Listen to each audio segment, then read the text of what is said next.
Hello peeps and hello peppers and welcome to Soul Sunday. If you've never been here, hello stranger, it's great to have you here. I'm like a neurodivergent artist who also has like some more conditions of the central nervous system.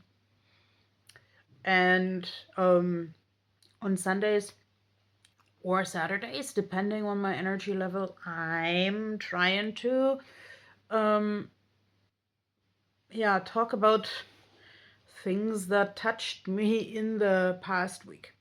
So let's begin with this is probably just another episode of I wanted to get done 100 things and I didn't get them done.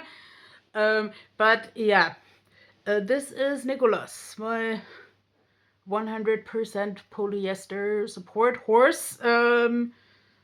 Who is called Nicholas because I bought him a couple of years ago on a flea market on St. Nicholas Day.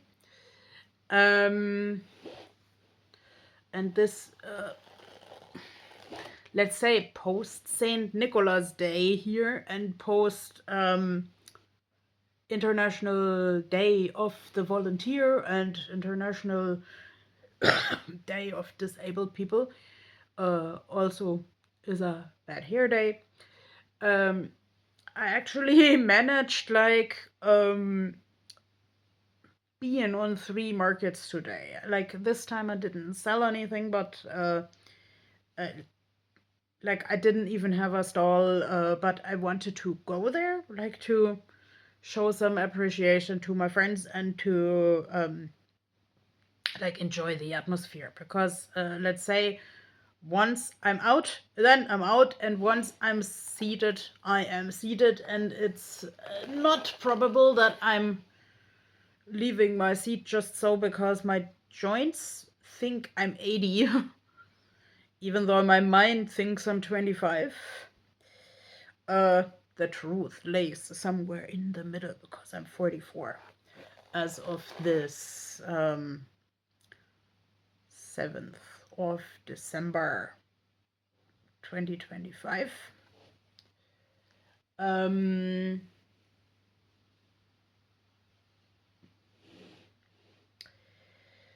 Yeah. Day of the Volunteers and Day of the People with Disabilities makes me actually think about how, let's say, I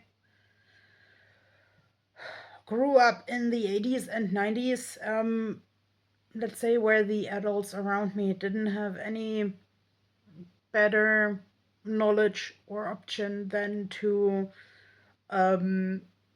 put me into projects by disability advocacies. Like I don't know how many like summer festivals and women's conferences and so on I have participated in. At the point, people just thought I had cerebral palsy. Like, I mean, this is what you recognize by my old pal, the hand, because the hand automatically goes up. That's like one of the palsy stereotypes. And like, but I never had like energy because my brain doesn't have energy for a lot of people, a lot of music, hectical movements, and so forth. And actually, even though well intended, this backfired because let's say when you spend literally 2 decades in a disability movement that produces magazines that tell the reader that dear reader, you are basically now okay, I internalized what stood in those magazines, like that according to these writings, the society thought that the disabled people were like not pretty enough and whatever. And okay, I know there is a chance that someone will rip this out of the context, but let's say, please don't. Let's keep this in the context that let's say what hurt me the most in such a disability movement was basically that there was a class on how to do makeup specifically for disabled people, run by both disabled and non-disabled pedagogues. I like reciting the story actually just to tell any sort of pedagogues. It can have a very positive and a very negative impact on people, even the small things you do or don't do. And actually, let's say my time where people unwillingly uh, infiltrated me with the idea that, let's say, I was not uh, aesthetical enough for to find a partner and a job, and therefore I should like just volunteer for the disability movement for the rest of my life, like preferably under the pretext to be thankful that I developed so well. No, I didn't develop well because, hello, you didn't realize that I don't have any energy for big crowds. And uh, okay, I am glad about like the relatively recent developments that I am learning to articulate my needs better. I am really thankful for my friends, and I am really also thankful for the people who know me well, who say, okay, you look good today, this shirt looks good on you, I like the glasses. Yeah, by the way, I like my glasses too, but I still don't think we should have a makeup class for the disabled under the pretext to teach them how to make themselves prettier. Okay, that was in the late 90s, and I really hope we have like moved past this pretext. This is like one of my very sincere hopes. I'm also like in today's time, as I am articulating my needs better, becoming more picky what I am doing in social events, with who and with what tasks. So yes, one of my best friends has reminded me that actually like volunteer work helps the society a lot to keep it together. Uh, and many people do something like, if the state had to pay for these particular things, then many things would not happen. Like these like volunteer hotlines where you can phone when you are depressed. Like I think in Iceland, it's my understanding that the Red Cross has the responsibility for that. Um, so or like in sports phenomena, or like also, let's say, people who have some knowledge and ability that I don't have and share this knowledge and ability with me. I am totally thankful for that. But I am yeah, more picky with age, what kind of advocacy I need with who. Um, and yeah, I think like the vulnerable videos on YouTube are more popular. So yes, like because I absorbed and internalized these ideas that I had to artificially make myself pretty for other people, which I didn't have energy to. I mostly wore like a jogger suit or something when I was a kid.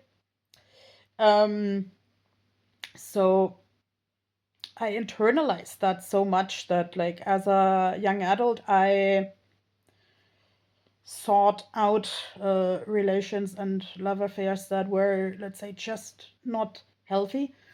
And let's say today I am in more healthy advocacies for like queer people, and essentially asexual people to figure out what life works for me. And yes, of course, people also volunteer their time for these meetings, but let's take a minute to state what sort of advocacies and volunteering works for me.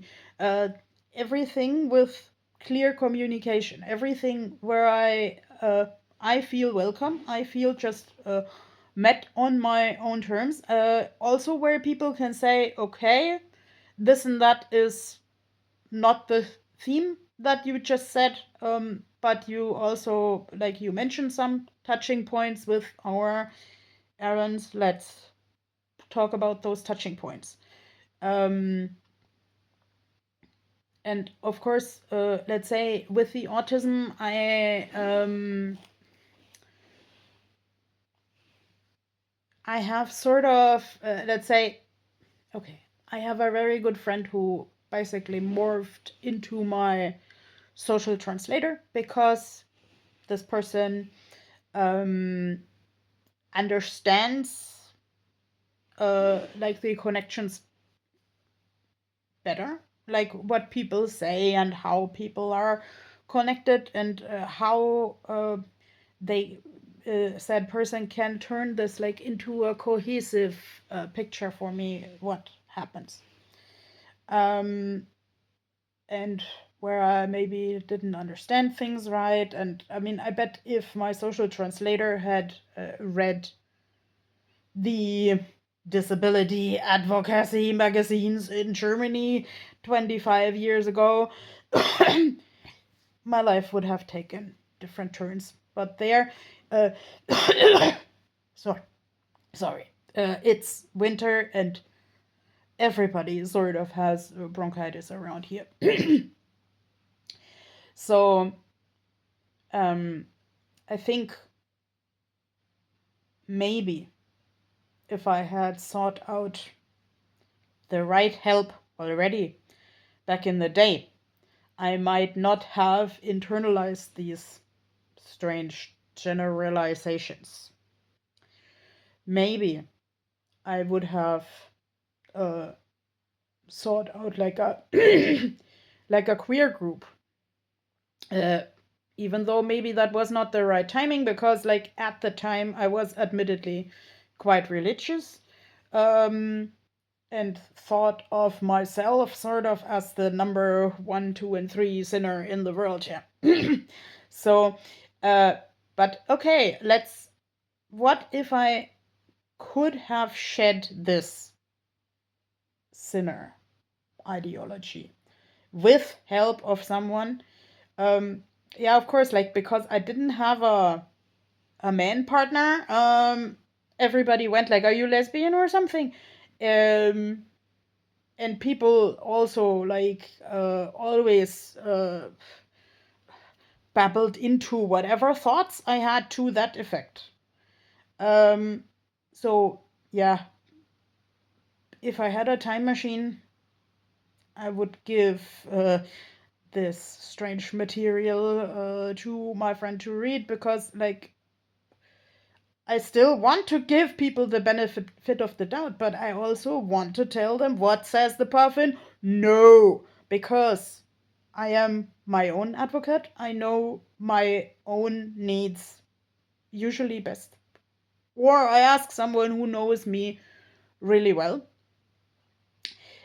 So can we please keep that like can we keep this conversation up the table, on the table, when you have when you are a member of an organization that has volunteers, can you please ask them on a regular basis, is this task still all right? Is there anything that we can communicate more clearly? Do you need to bring extra people or material on your own behalf? Yeah, let's please just keep the communication open, and let's just don't be a blank sheet of paper. Bye bye.